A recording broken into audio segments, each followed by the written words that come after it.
Hi friends, இன்றைக்கான video பார்த்தீங்கன்னா cooking video தான். பீஃப் 65 கேரளா ஸ்டைலில் எப்படி செய்யலான்னு பார்க்கலாம் வாங்க.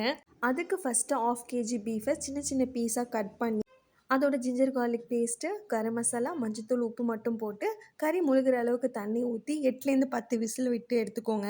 நல்ல வெந்த அந்த கறியை வந்து நம்ம ஸ்பைஸான செஞ்ச மசாலா, ஸ்பெஷல் மசாலாவில் போட்டு நல்லா மிக்ஸ் பண்ணிவிட்டு அதை ஃப்ரை பண்ண வேண்டியதான். இதில் வந்து மெயின் பார்ட் பார்த்தீங்கன்னா, இந்த ஸ்பைசியான, யம்மியான சீக்ரெட் மசாலா தான். இதுதான் அந்த பீஃப் 65ஓட டேஸ்ட்டே. அத ஃபஸ்ட்டு எப்படி செய்யலான்னு பார்க்கலாம். அதுக்கு தேவையான பொருட்கள் பார்த்தீங்கன்னா, ஃபஸ்ட்டு ஜிஞ்சர் கார்லிக் பேஸ்ட்டு ஒரு 2 டேபிள் ஸ்பூன் எடுத்துக்கோங்க. நெக்ஸ்ட்டு ரெக்வயர்ட் சால்ட்டுன்னு எல்லா வீடியோலையும் சொல்கிறாங்க. எவ்வளோ அளவு ரெக்வயர்ட் தான் சொல்ல மாட்றாங்க இல்லையா?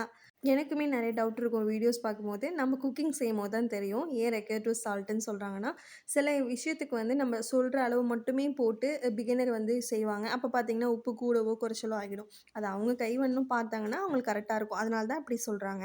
ஓகே. நம்ம கதைக்கு வரலாம். 2 tablespoon a ginger garlic paste போட்டுக்கோங்க. டேபிள் ஸ்பூனுங்க, நாட் டீஸ்பூன்.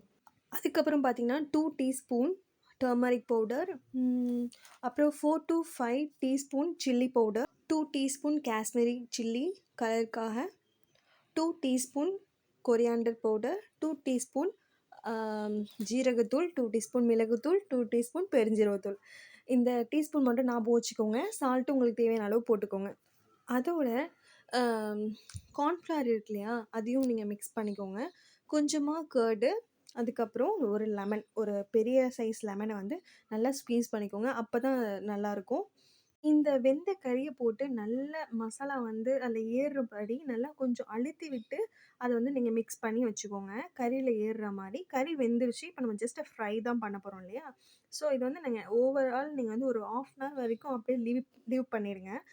அதுக்கப்புறமா ஃப்ரை பண்ணுறதுக்கு ஒரு பாத்திரத்தில் எண்ணெய் ஊற்றி தேவையான அளவு கொஞ்சம் நிறையாவே எண்ணெய் ஊற்றிக்கோங்க. சும்மா ஜஸ்ட்டு மீன் பொரிக்கிற மாதிரி கொஞ்சமாக எண்ணெய் ஊற்றக்கூடாது. நல்லா 65 இருக்கிறதுனால நல்லா அது எண்ணெயிலே தான் வேகணும். அப்போ தான் கார்ன்ஃப்ளவர்லாம் போட்டிருக்கோம் இல்லையா? ரொம்ப கிறிஸ்பியாக வரும். இதுக்கு வந்து பார்த்தீங்கன்னா, ஆயில் வந்து கொஞ்சம் நல்லாவே சூடு வரணும். அப்போ தான் நல்லா கிறிஸ்பியா வரும். நெக்ஸ்ட்டு பார்த்தீங்க அப்படின்னா, இது ரைஸோடயே சேர்த்து சாப்பிட்லாம். ஸ்நாக்ஸ் மாரியும் நம்ம எடுத்துக்கலாம். சரி, ஓகே, நம்ம வந்து ஃப்ரை பண்ண ஸ்டார்ட் பண்ணிடலாம்.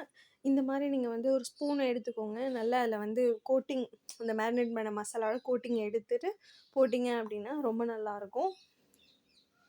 இத மாரி நீங்க பேட்சா நீங்க ஃப்ரை பண்ணி எடுத்துக்கோங்க.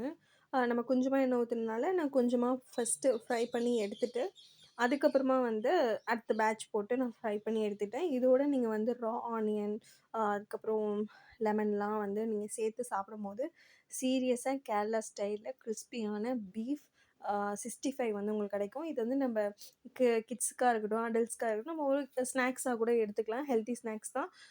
ஃப்ரைடு இருக்கிறதுனால இதுவும் நம்மளுக்கு நல்லாயிருக்கும், டேஸ்ட்டா இருக்கும். மறக்காம யாரெல்லாம் பீஃப் லவர்ன்னு சொல்லிட்டு கண்டிப்பா கமெண்ட் பண்ணுங்க. இது மாரி பீஃப்ல தான் செய்யணும்னு கிடையாது. சிக்கன்லேயும் இதே அ ஃபார்முலால செய்யலாம். அதே மாரி மட்டன்லேயும் செய்யலாம். காடையிலயும் செய்யலாம். ரொம்ப நல்லாயிருக்கும். ம் எக்ல கூட செய்யலாம். எக்க வந்து பாயில் பண்ணிட்டு இதே மசாலா தான் இம்பார்ட்டன்ட். நீங்க இதே நான் சொன்ன மெஷர்மெண்ட்ல ப்ரிப்பேர் பண்ணி வச்சுட்டீங்க அப்படின்னா, ரொம்ப ஈஸியா இருக்கும். இன்னொன்னு நான் சொல்ல மறந்துட்டேன். நான் என்ன பண்ணுவேன் அப்டின்னா, கார்ன்ஃப்ளவரோடயே இந்த மாரி நான் சொன்ன அளவுல அ மசாலாஸ் வந்து நான் கலந்து ஆல்ரெடி பவுடர் மாரி வச்சுப்பேன். ஜஸ்ட் பவுடர் போட்டு ஜிஞ்சர் கார்லிக் பேஸ்ட் போட்டு அ மேரினேட் பண்ணும்போது தண்ணி ஊத்தி மேரினேட் பண்ணாம, கர்டு, லெமனு, அதுக்கப்புறம் கொஞ்சோண்டு ஆயில், 2 டீஸ்பூன் ஆயில் ஊத்திட்டு, அத நீங்க மேரினேட் பண்ணீங்கன்னா, அந்த மசாலா வந்து அந்த ஃப்ளஷோட வந்து நல்லா ஒட்டும். தண்ணி வைக்கும்போது அந்த அளவுக்கு ஒட்டாது. இத மாரி பண்ணீங்கன்னா ரொம்ப நல்லாயிருக்கும். மேரினேட் பண்ண எந்த சிக்கனா இருந்தாலும் சரி, ஐ மீன் எந்த 65க்கு நீங்க ரெடி பண்ண எந்த ஃப்ளஷ்ஷா இருந்தாலும் சரி, அது நீங்க ஃப்ரிட்ஜ்ல கொஞ்சம் நேரம் ஸ்டோர் பண்ணிட்டு, அதுக்கப்புறம் ஃப்ரை பண்ணீங்கன்னா ரொம்ப நல்லாயிருக்கும். இதுவே வந்து சிக்கன் 65, காடை 65 இல்ல எக் 65லாம் நம்ம செய்றோம் அப்டின்னா, ஈஸியா செஞ்சிடலாம்.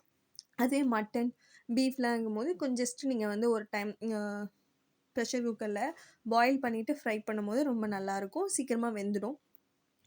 ஓகே, நம்ம ட்ரையல் பார்த்துடலாம் வெந்துருச்சா என்ன அப்படின்னு சொல்லிட்டு.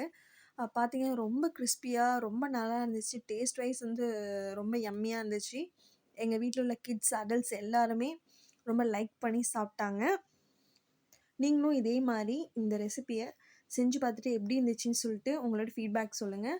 இது மாதிரி நாங்கள் மேலே வந்து கார்னிஷ் பண்ணிவிட்டு சர்வ் பண்ண ஸ்டார்ட் பண்ணிட்டோம். வெளியே பார்த்தீங்கன்னா நல்லா கிறிஸ்பியாக நம்ம கார்ன்ஃப்ளவர்லாம் போட்டிருக்கனால நல்லா கிறிஸ்பியாக இருந்துச்சு. உள்ளே பார்த்தீங்கன்னா நல்லா ஜூஸியாக இருந்துச்சு. நல்லா ஃப்ளஷ் எல்லாம் வெந்து ரொம்ப நல்லா இருந்துச்சு. I hope you all like this video. Thank you for வாட்சிங். Keep support. என்ன சேனலை மறக்காமல் சப்ஸ்கிரைப் பண்ணி சப்போர்ட்